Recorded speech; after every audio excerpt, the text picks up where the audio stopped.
Hi, everybody, and welcome back to the LittleWins podcast, season 3. Can you believe it?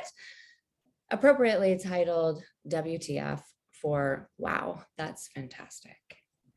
We have an incredible lineup again this season, and I'm super excited to kick it off with a very dear friend of mine and mind-blowing woman, Lara Pullen, president and co-founder of the Chion Foundation. Lara is a scientist with a Ph.D. You blow my mind, in microbiology and immunology, a medical writer on such topics as organ transplant and rheumatology. She's also a mother of 3, one with Prader-Willi Syndrome. Her goal is to communicate health information in a way that makes a difference in the lives of people. And yeah, without further ado, welcome, Lara. Hello, Season 3, thank you. episode. I'm thrilled to be here. I'm so excited with all you've done and accomplished over the years. Oh, You've had quite a journey. I'm very impressed. You too. Oh, thank you so much. It's so I met you. I had to honestly think back to it because it was a long time ago. It was a long time ago. I was doing the discovery for LittleWins, trying to figure out how to solve for it. And I can't remember, to be honest. Did I find you on LinkedIn like a stalker? No, it was because we shared an incredible speech pathologist, someone who was wonderful for Kian at the very beginning. And so she introduced us because she knew like I loved meeting incredible people. And so she introduced us. Well, thank you for reminding me. I'm embarrassed now, but she is an incredible speech pathologist. Yeah, she really, she knocks it out of the park. But you were kind enough to sit down with me, and you gave me so many incredibly valuable tips. But moreover, as a woman, like woman to woman, we're having a coffee, remember? Yeah. And I was blown away by you because you're your mom, doctor, scientist, writer, founder, environmental health specialist, scientist, and health assessor. I mean, holy cannoli. You know, and I was honored to be in your presence. I am to this day, and I love our lunches too. Yes, exactly. Oh yeah, absolutely. Right, where we just brainstorm it up like crazy. I wanted to, because it's the first episode of season 3, remind everyone that the purpose of this podcast has always been to share information that people like Lara and I didn't have when our children were first diagnosed with something. And that information is so incredibly valuable. The sense of community is so incredibly valuable. But then I've been fortunate enough to meet people such as yourself who created massive solutions born out of their own pain points and out of their own trials. And so it kind of runs in tandem, right? There's a lot to be shared. So we're all very grateful that you are open to sharing. It's important. Of course. So I think we should start by our coffee talk, where you told me we had a whole bonding session about how tricky it was when our kids were, while not the same diagnosis, the similarities in trying to find that care and trying to solve for it. Do you want to take us back? They got to hear this. They got to hear this story. So Kian is my 3rd child, and he was born in a normal pregnancy, born Apgars of 9/9, and then he stopped moving, and they weren't really sure what was going on.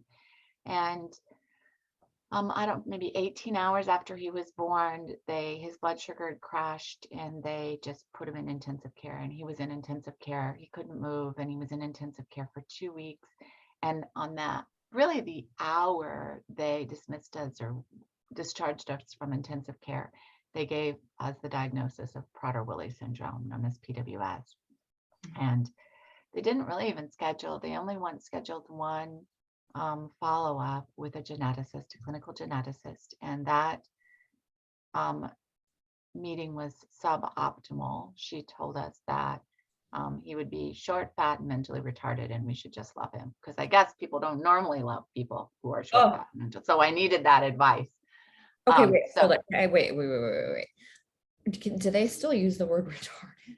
and I was like shocked. I was shocked, but I And guess that's, I know, I'm sorry, and I'm no, sorry no, that I'm don't using ever through my apologize. mind. You It don't was have just, to I was apologize. shocked. It was awful. And that's why I had to stop you for 1 second, and thank you for the pause. But remember when they came into my room just after I had Ava, they said she suffered a mystery skull fracture and she'll likely be brain damaged for the rest of her life. And goodbye, like, and it just knocks you out. It just like puts you right on your butt.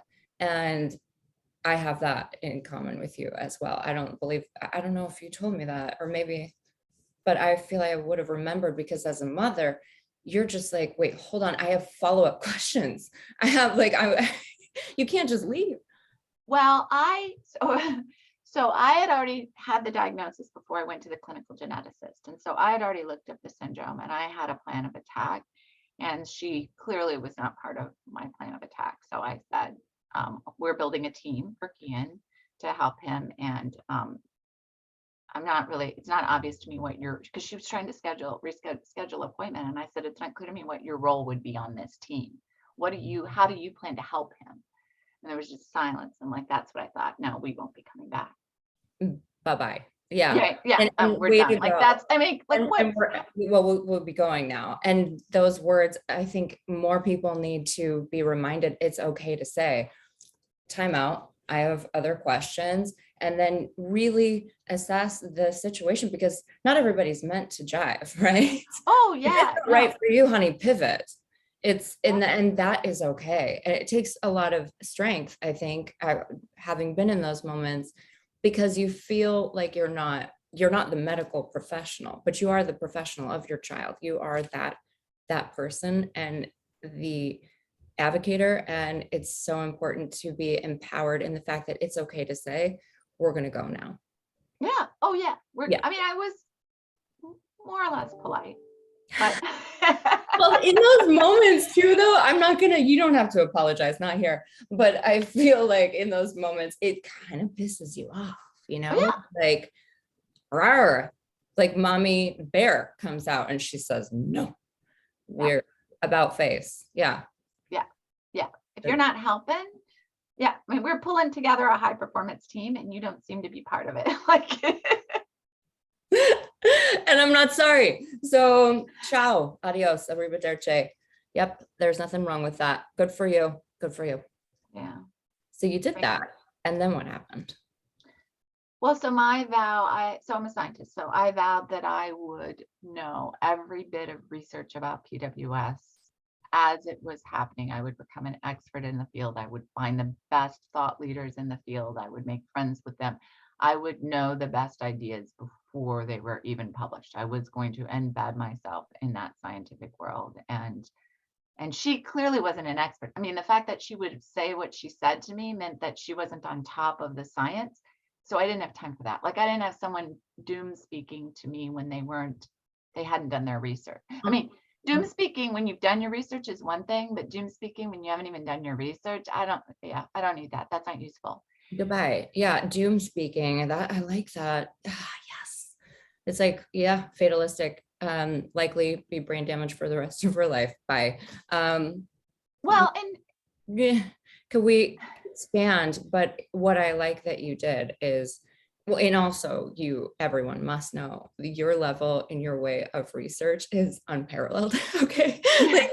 Like when she says she's going to research, guys, like everybody just move out the way.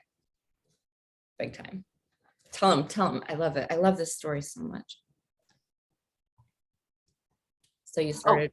So keep going. Yeah. I mean, if you're open to it, but like. No, of course. So he does have, so PWS is known, it's like branded as a syndrome of obesity.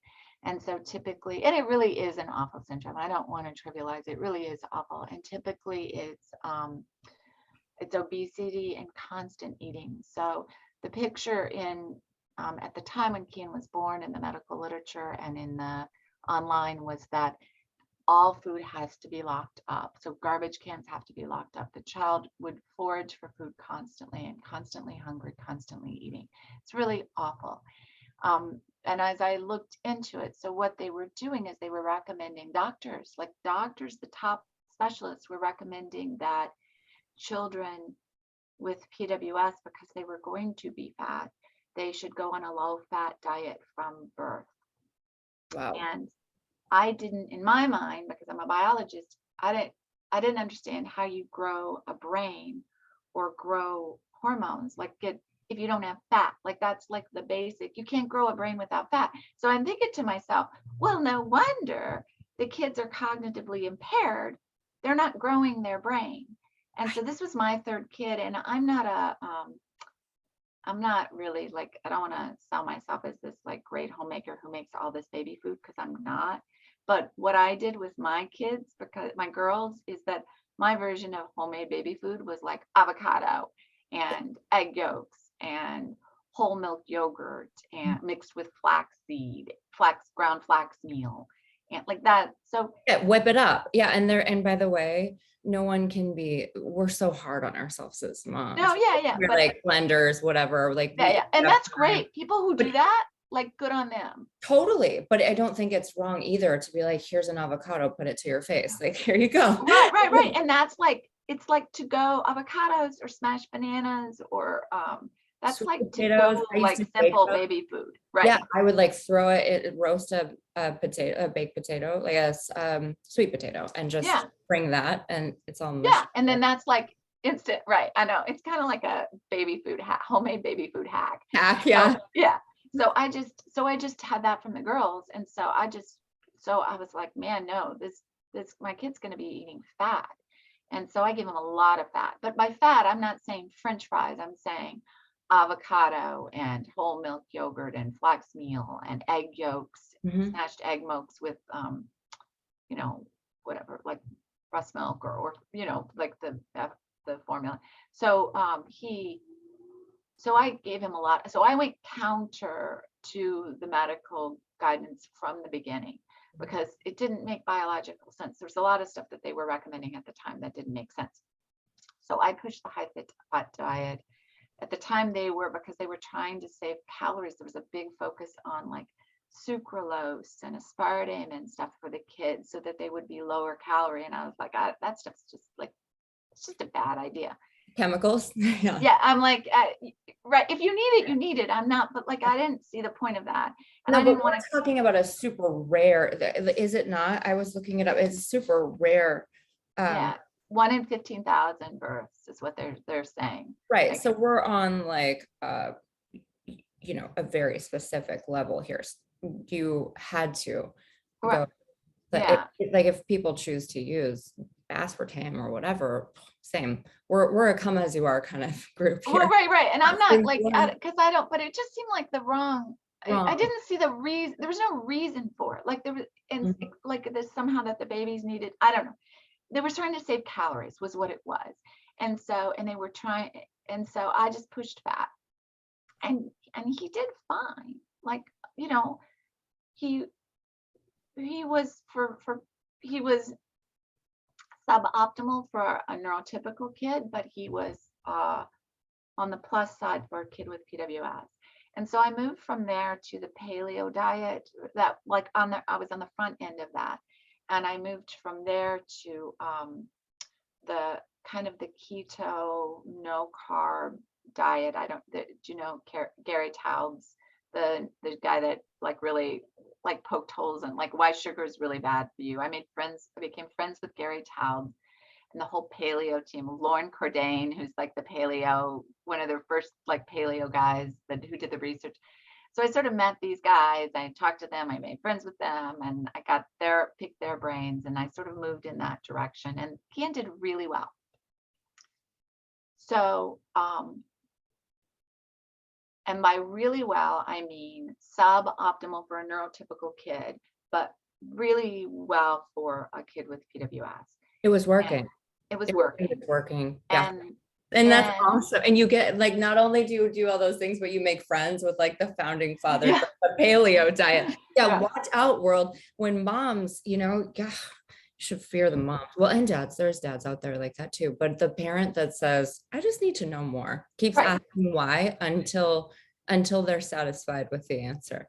Yep. And I sort of changed the way. So honestly, now I don't think that diet is used that often. I think the original diet, the red, yellow, green, where you just don't eat fat and you're supposed to like use a lot of sweeteners.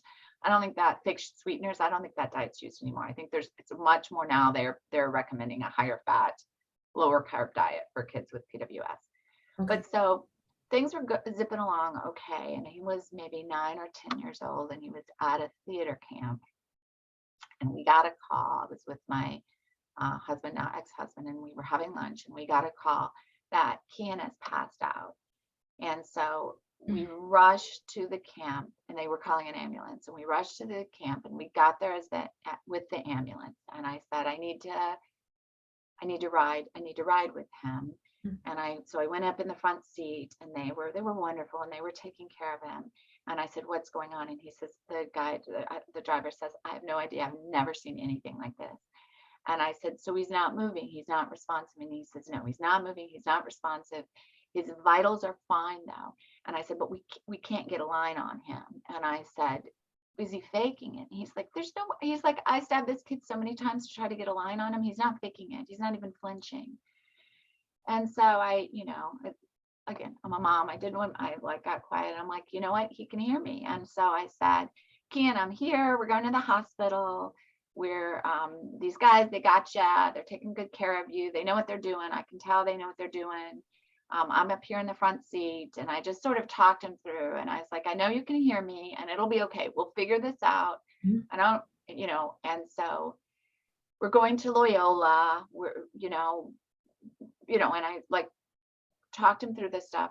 The play-by-plays, and by the way, my kids, all of them need that. They like Yeah. the details, the where, when, what's happening, Yep. and then button it up with it's okay Yep. because mom's here. Yep. I got this. Mom's here. I got this. Yeah. Yeah. So we arrive at in the emergency department, and hopefully very few of your listeners have had the experience of arriving in the emergency department with an unresponsive child. But when you do, you have had that experience. So yeah. one of the beautiful things about that horrible experience is watching how many people come in to respond and help, right? So we come in and people start like swarming him. Medical professionals start swarming him. And I'm like, Kian, this is about to get next level. And I know you can hear me. So they don't know you can hear me. So you need to move something. I want you to move your toe. I want you to move something and show them that you can hear me. Mm-hmm. And so I looked, and his toe moved a little bit, and I pointed to them. I'm like, he can hear me. His toe's moving. Can we give him, check his vitals, make sure he's fine. Can we give him a little time to come out of this? I think he's coming out of it. And so he came out of it, and no one knew what happened. There was no explanation. Unbelievable. Okay, wait. No. I do, and I don't want to deviate because, like, can we just for 1 second? This was something I learned the hard way, and I noticed it is something it sounds unfortunate to have your child in an ambulance, but if you are not sure what is going on with your child, do not take them to the ER yourself. You call an ambulance, because you get that swarm by. Oh yeah, no, and we went straight in. They were. Because I've walked a child into the ER and then had them not be responsive and be in line, like in queue, waiting. There is a huge difference. And I don't know who out there needs to hear that, but okay, so I know it's really expensive, but we'll figure that out. If you don't know what's going on with your child, just call an ambulance, because there's an EMT like in there. Yep. There's And someone, so making yeah, sure his right now. vitals were Mhm. fine. He was, I mean, in retrospect, Yeah. he wasn't in like, his life was not in danger, but we didn't know that. You don't know that. And so if, you know, if there's any kind of, if you're not sure, I always think from now on, you know, after that bizarre experience, because I'm like, I'm over here with my child's unconscious. Like she just, and it wasn't Ava, it was Billy. And it Oh, was terrifying because I'm like, yoo-hoo. I know everybody in here has an emergency, but this is, no, an unresponsive child, you yeah, just, that's the go to the front of the line thing. And you don't want to have to be advocating for that, because you no, call the ambulance you call and the they will ambulance. advocate for that. Yep, I just And wanted then you can do the mom thing. Yeah. and then you be mom. Yes. So I So don't know. that's what, For some reason, it just felt like someone out there needs to hear that. So did you ever find out what was going on that day? yes, I did. So that I went back on, so I'm in kind of embedded in, for rare diseases, Facebook is a huge thing. And there's, you know, we can talk about all the various whatever about Facebook for, but it's a lifeline for the rare disease world. And I went online and said, does anyone have this issue? And they said, oh yeah, it tends to happen right around puberty, right around their starting it. But if you just leave them alone, they come out of it. It's just behavioral.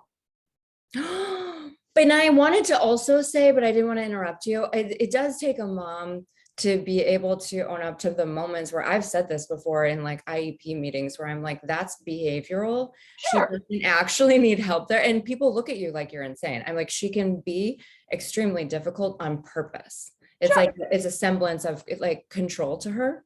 And they think that it's, you know, maybe a symptom of, or no, she's just trying, she's just being kind of like rude, to be honest.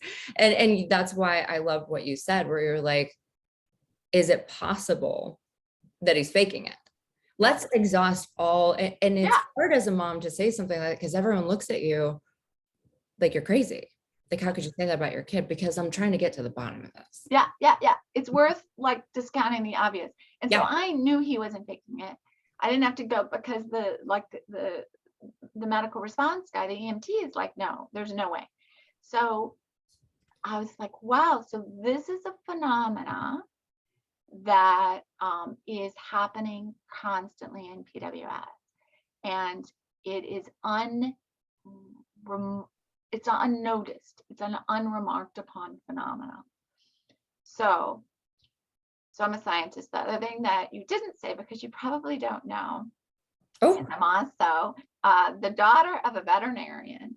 And so I grew up on a small, like, plot of land, the daughter of a veterinarian, and every creature around in the community every wounded, damaged creature in the community made its way to our house.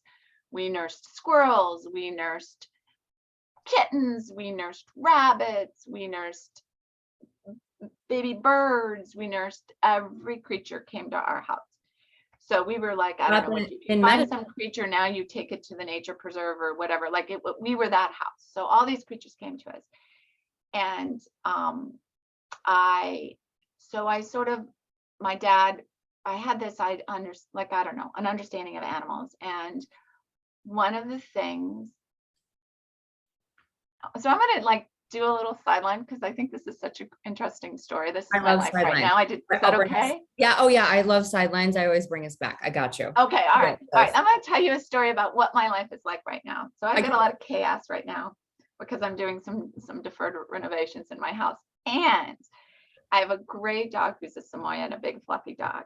And to make my life even more fun than that sounds, we have a possum nest.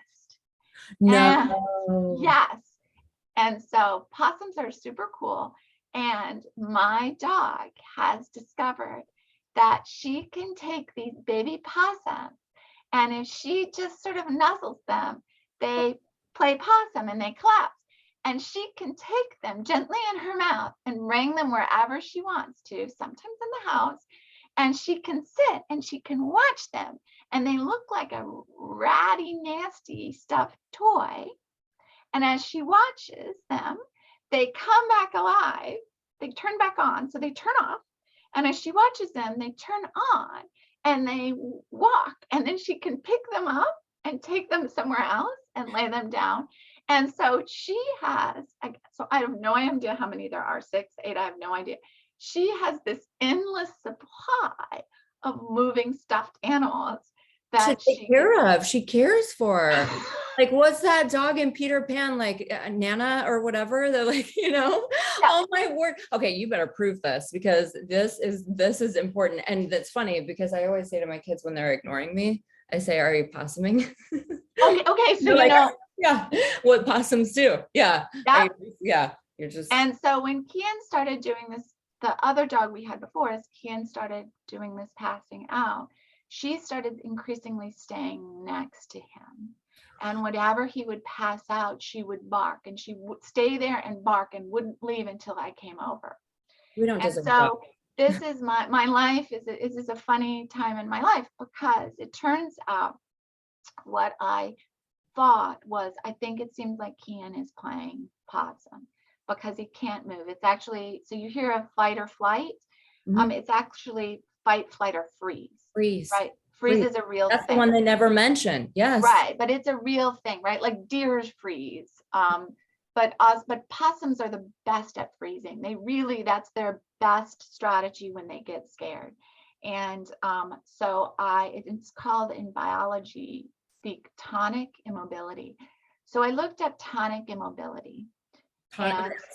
I want to write it down, because I'll like include. your your tones. You don't have tones. Oh, your tone. You're immobile, Okay. and you don't have tone. Okay. So, or your tone. Weird. So tonic immobility, and I looked it up, and there's all kinds of cool research on tonic immobility, and it's because you have to shut down your entire system, right? You have to slow down your metabolism. You have to shut down your to accomplish this. You have to, like, it's a switch.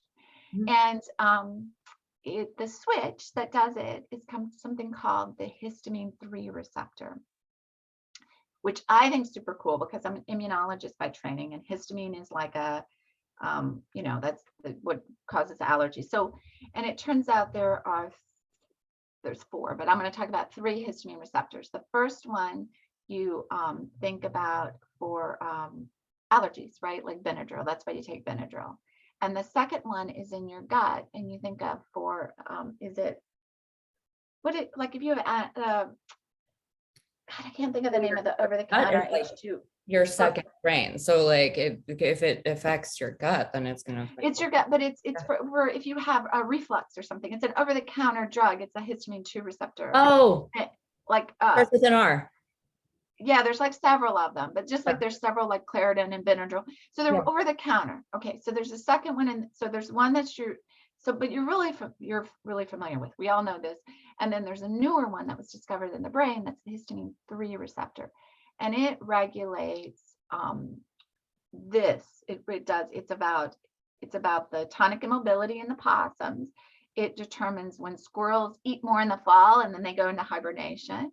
It determines bears' hibernation. So it is an important switch that determines how much you eat, how much weight you gain. Oh my God, that sounds like PWS. Yes. Whether or not you are awake, whether or not you are asleep, what your metabolism is. Oh my God, that sounds like PWS. Turns out when you look at what histamine 3 receptor does, and you look at all the symptoms of PWS, it's like bang, bang, bang, bang, bang. It looks like a direct hit. And no one had made that connection before. And by the way, you blow my mind. I wish I could see everyone else's face when they hear you talk. Like, this is so important. So just to bring it back, although you're on track, you had realized you're like way on track. But you were really attacking at this angle, ferocious attack mode, because you had realized that it was a phenomenon. Like, you met a group of people and you realized you weren't the only one. I'm not the only one. Like, this was a massive thing. Yep, this was a massive thing. And that comes back later on to what I'm doing now in my life. But so it was, not only did I have my specific observation for my kid, but I was able to go into the community and realize that, because everybody's kid's weird in some way, but this was just not weird. My kid being weird. This was a phenomena that was commonly associated with the syndrome. and it was a neglected phenomena. So so not only then did I like lock onto the histamine 3 receptor, but it's a drug target. So there are drugs that target the histamine 3 receptor, and they were used experimentally in animals. But more importantly, there was one that was approved, but not yet available, approved for use in Europe. And it was going to market for narcolepsy, which is another rare disease. Where I just want to make sure everyone's listening, because this is the part that will really blow your gaskets. It blew mine. Like, everybody like wake back up, because hello, this is how far you took it. You found this drug and it's approved in Europe. And so I just want to make sure everybody's still here. This like, yikes, it's amazing. Let's hit it. For narcolepsy, and so which is where people fall asleep a lot, or they're very tired, or they have sleep-wake instability. It's a rare disease. And these people with narcolepsy, some of them also have something called cataplexy. And with cataplexy, they feel a numbness in their feet, a numbness in their hands. They fall down and they freeze. They can't move. And that's cataplexy. So it turns out Kian and many individuals with PWS have cataplexy. And it's undiagnosed, because cataplexy is very difficult. Actually, it's only self-diagnosed, because you have to catch it. And so you can't, so if you are someone who believes that you may have cataplexy, there are quizzes that you can take, or your child has cataplexy. There are quizzes that you can take, you can look it up, and you can then go to a sleep specialist. But there's no test for cataplexy. There are tests for narcolepsy, but not for cataplexy. So if you think you have cataplexy, go talk to a sleep specialist. It's self-diagnosed. I'm writing it down. I'm going to include the links, but also important for people, when you see your child is feeling faint. This has also happened to me. It's an option. Like, I just learned something. Ask them, can you feel your fingers and your toes? Yeah, there's like a numbness, or they feel their tone. So if it's, I had met another friend who, he thought his daughter had fainting spells, and it turned out she had cataplexy, because the solution, when you faint, almost always you faint, and I don't know if you've ever fainted, but you faint. Oh yeah, I absolutely used to have fainting spells, because I have that weird food allergy, remember? Oh yeah. And I would just, your brain like literally shuts down. And I got almost kind of good at it, where I would feel it coming on, because I didn't know what the problem was yet. Where if I felt like I was going to faint, I would sit down. And so the solution for fainting is laying down or sitting down, and then the blood goes into your head and you pop back up, right? In a sense, right? But it's like instinctual, like, okay, it's going, I'm sweating, right? You're sweating, you always do that. And then you're like, the walls are breathing, closing in, sitting down, oxygen to your brain.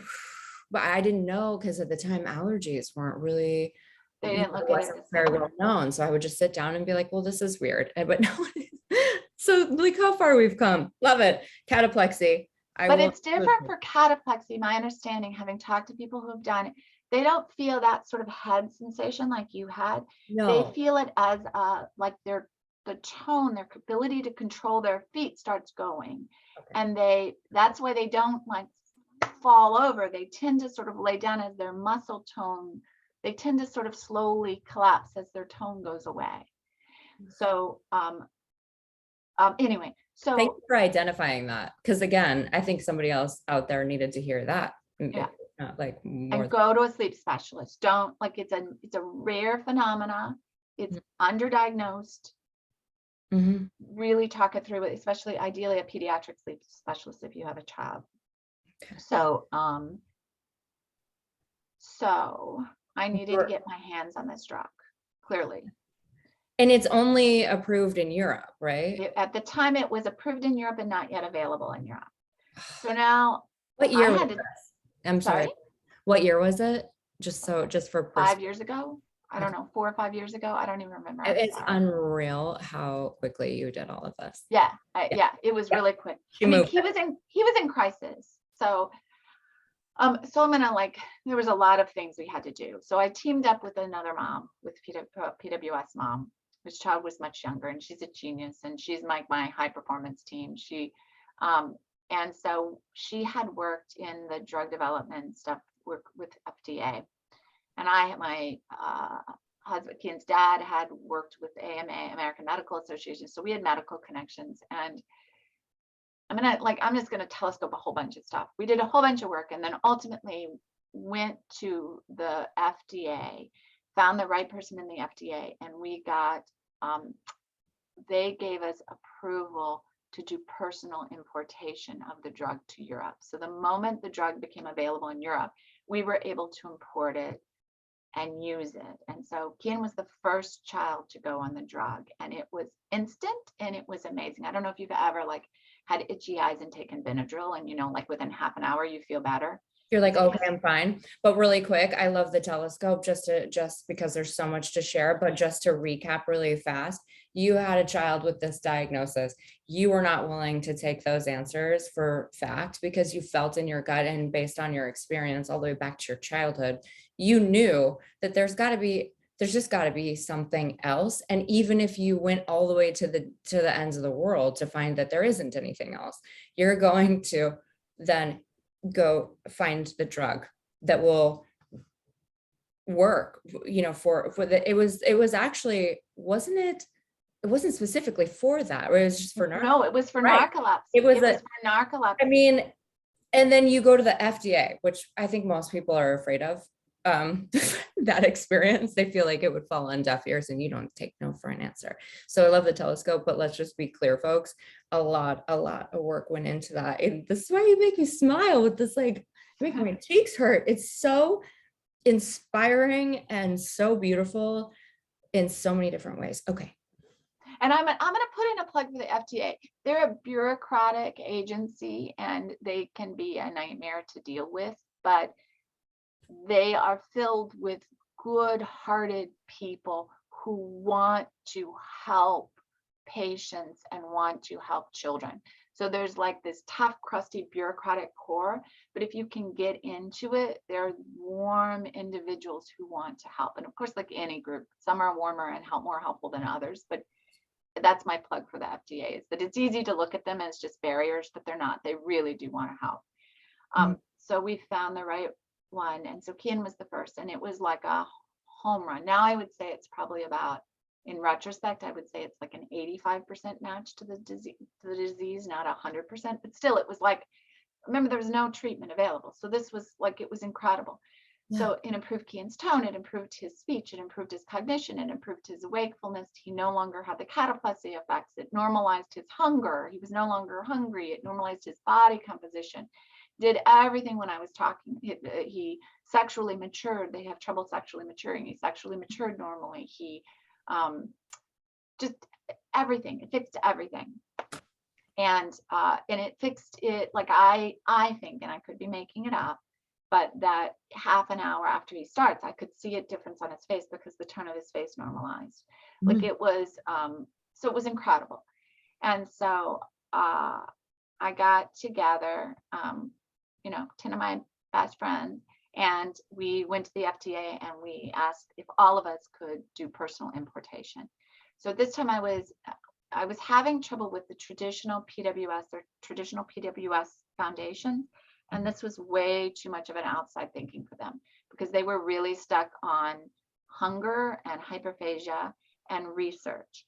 And I was like, no, I don't have time for research. I mean, I want to use science to solve this problem. Science for me was a tool. Science was not the endpoint.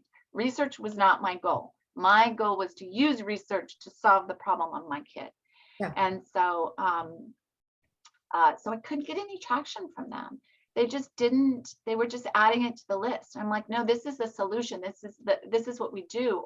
Anyway, they wouldn't. Well, and so, you gave it to your child first. You believe wholeheartedly. And that's what I love about you, because we would all protect our children first, right? It's just biologically you want to, but you believe so wholeheartedly that you say mine first. Yeah.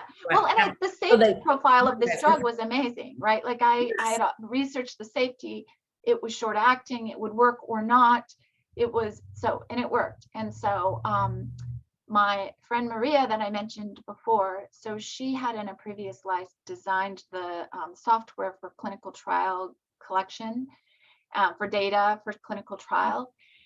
So she adopted that software. And so our group went on the drug, and every parent documented every single thing about the experience with the drug using her software. And we collected it and we wrote it up and we published. And we are the first example of patient initiated real world evidence in the medical literature. Wow, that's fantastic. Yeah, it was super cool. Yeah. It's all so cool. It's so cool. And so we got the attention. And so when we formed, so we had to form our own foundation because we couldn't get any traction with the other. And so you and I were going back, and it's the foundation is, so my son is Kian. This is why it's confusing. And the foundation is called Chion, Right. which is kind of a play on his name. And then the other way, because of it, remember he was passing out and he didn't have any energy.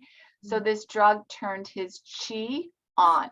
So that's why it's I mean, and now you tell me. I am in our intro conversation, like, girl, I don't want to mess this up, and I did. I know, but I thought you were talking about my son Kian. I know, I blew it. About Chion. Well, I blew it. Okay, Kian and Chion.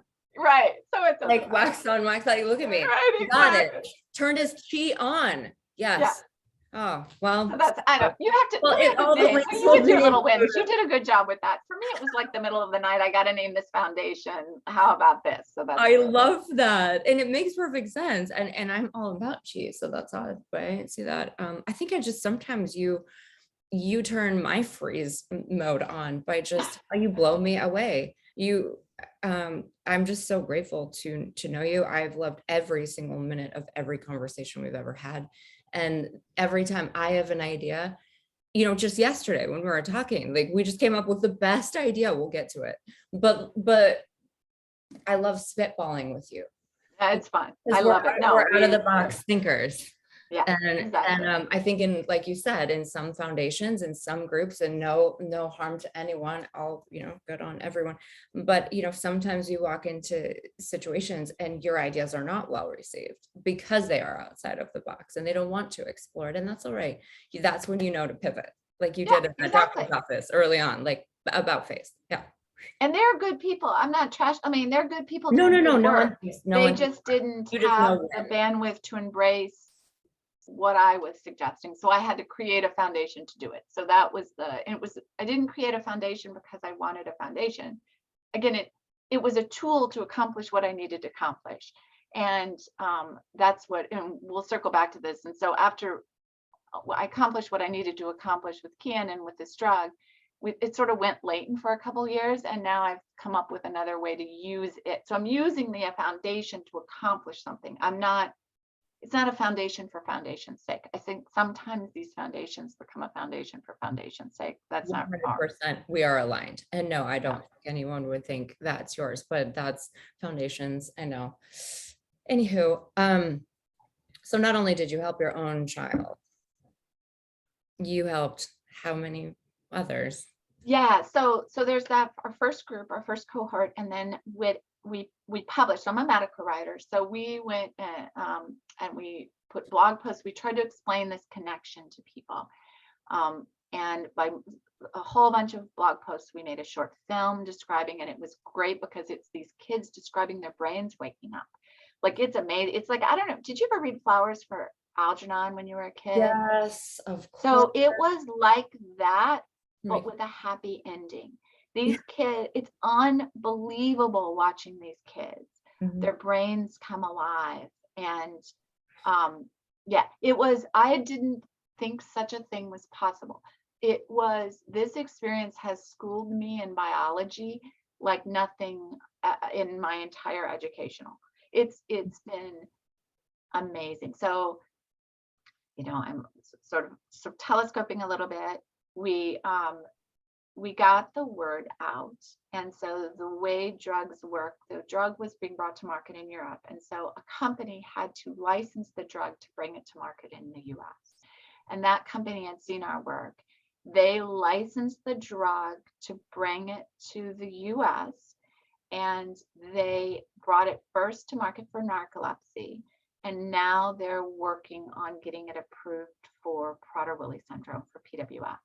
So that process involves establishing PK, a pharmacokinetic, a phase 1, phase 2 trial in our PWS. And they did that trial around our 10 kids. And it was really fun. It was an innovative trial. They hadn't been done before. There were only, I think, 2 clinical trial facilities that wanted to deal with kids. And so we brought all 10 kids in. They used the whole floor. They spent the night there. The kids were all on their, whatever they allowed them to be on, whatever, instead of a prescribed dose, whatever dose the kids were on, they got to stay on that dose. The kids volunteered and they gave their blood so that you could see how the kids were metabolizing it at the different doses. And we were, so the kids were playing wiffle ball down the hallways, and it was, and all the moms got to get, like, it was fun. So it's collaborative. That's so beautiful. I mean, I've had to take my kids in for blood draws a couple times for different reasons, but like, boy, that's some fresh hell right there. Like, you just no, but the kids are like terrified. They knew they were pioneers. That's what they were helping the other kids. They knew. Yeah, the kids. It's so beautiful. I find that absolutely. Yeah. So the kids were just like, the kids were rock stars. In it to win it. They were in it to help. And so then the company started their phase 2 trial, and that is now fully enrolled. And I'm hoping that we'll get some data soon. I'm hopeful that it will work and they'll have really positive results. There's a lot we can talk about. This is maybe another conversation, because I have a lot of thoughts that I've learned about how drugs get into development and into clinical trials, and why do some drugs work and some don't. And there's a lot of things I'm reviving the foundation to try to improve, leverage what I've learned in this process. So and thank you for that, by the way.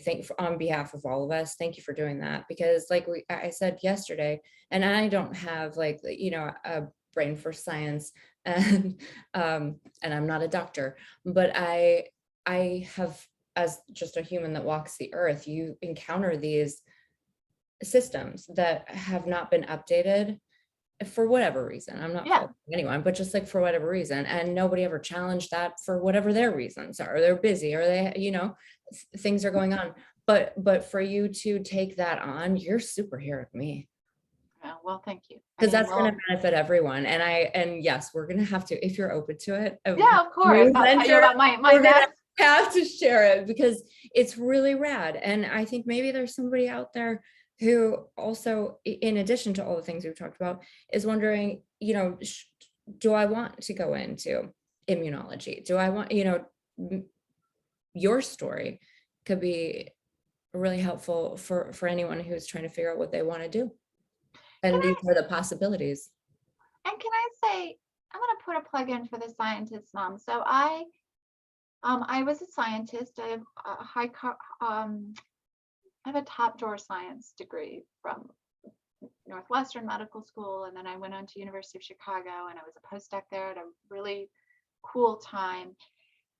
And then I stepped back from research so I could devote myself to my kids, and I continued to be a medical writer, but I left research. And one of the fancy scientists said that, well, one of the people said, like, it was a waste of my degree because I left science to be a mother.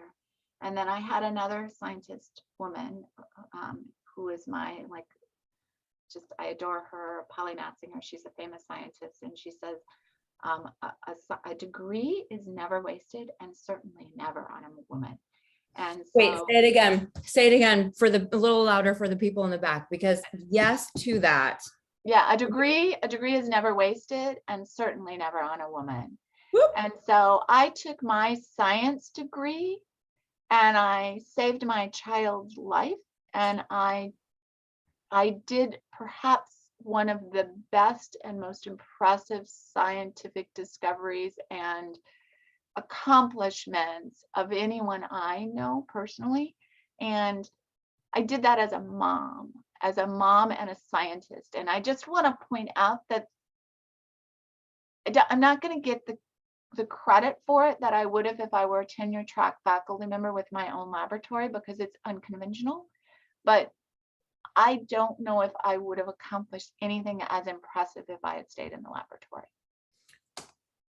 Amen. Whoop, whoop. I'm telling you, this is why I am so grateful that you're sharing your story. When you first started talking to me about it, I was like, girl, I'm honored to know you. And yes, and you hear those words and they're discouraging and it makes you second guess yourself, but you went with your gut and you saved your child's life and you will get the credit for all of that work. I just can see you in your, researching through all the things, trying to find anything that made sense to you, and your brilliant brain. Thank you. But you also can say things like fancy, which I really like. I really like how you can do both. You're such an inspiring story, and you will get that credit absolutely, because I'm gonna tell them. Thank you. Can I tell you where my son is right now? Yes, please do.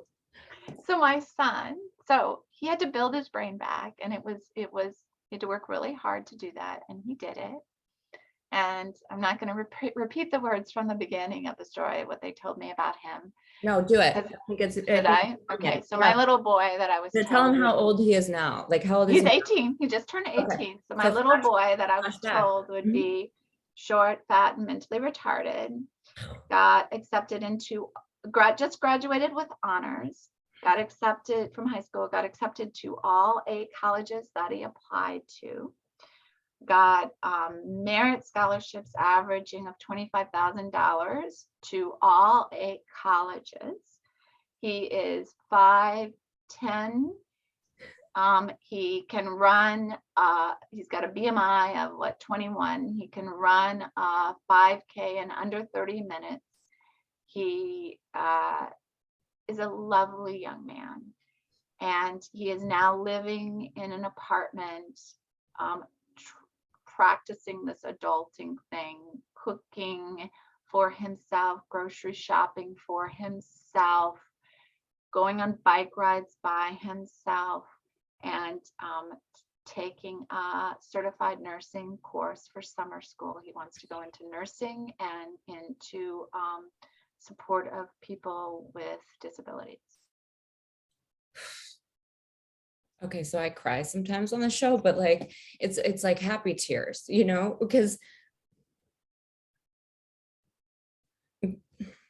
because it defies all rules of what they would have said was logic, right? If you would have just run with that, if you just would have accepted that, everything you just listed down defies all of the quote unquote logic that they had given you.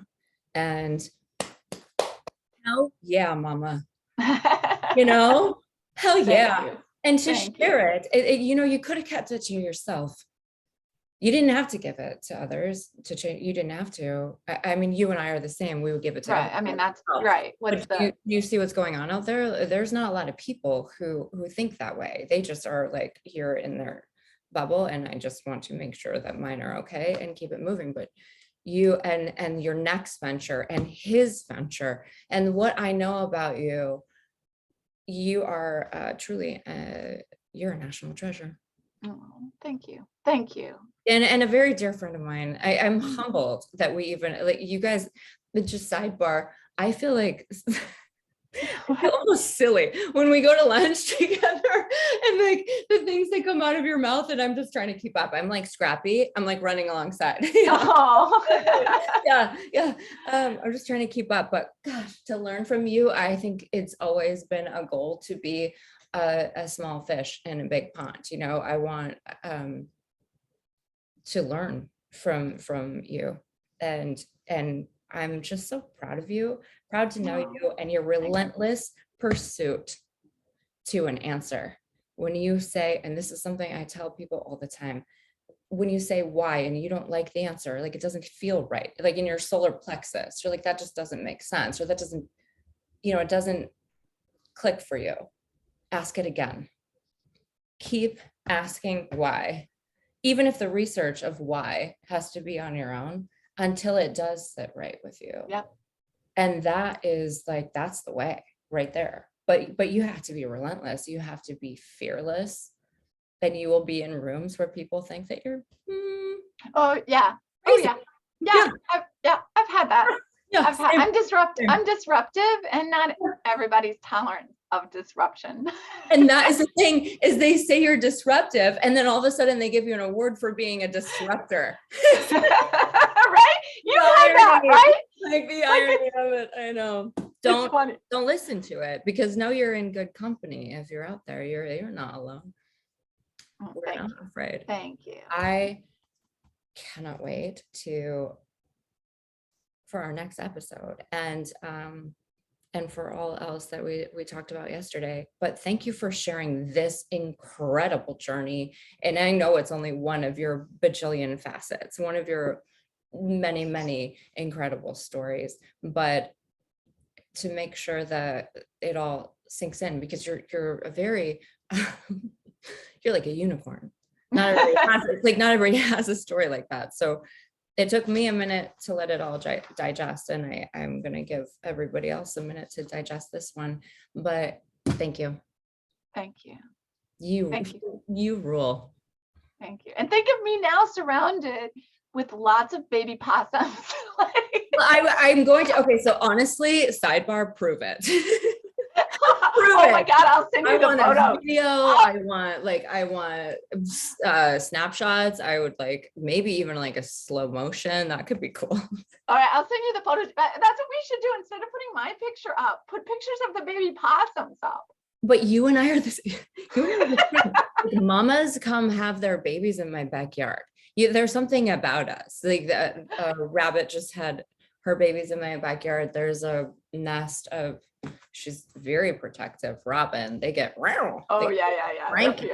woo, ferocious. But I was like, yo, I understand you came to my backyard, like one mom to another. Okay, don't dive bomb me and my kids, and we're at peace here. Like this is a place where you can have your babies. That it's rare to meet another person where you just have these random experiences. Like this animal had her baby in my backyard, and now I don't know, should I go out there? Do they need food and water, snacks? Right, exactly. I want to help her out, but I'm not really sure. I don't know. I need to see a video of that. I feel like we will do. All right, I'll send you the videos just so you can put them up. So then, like I said, I think you just go straight to the possums. Prove it, Lara, you president, co-founder, scientist, genius, doctor, person with possums in her backyard, unicorn. Yeah, she is. Well, I hope you all enjoyed that, because I always do. I'll never tire of this incredible tale, and I can't wait for those videos. We'll do a blog post, and I have written down some of the things we mentioned. I'll try to include links, but because you are the scientist doctor, I'll make sure they're the correct ones before we post them. But just as a reference point, if anybody any of those many things we talked about touch them, at least they'll have an answer to that. And they can reach me through Chion Foundation too. Oh, fab. Okay. And then, all of your writing and all of that stuff, I want to have. Okay, I'll send you some links. I love you. I love you too. Thank you so much. Thank you, Lara. Okay, thank you. Have a beautiful day. Okay. Bye.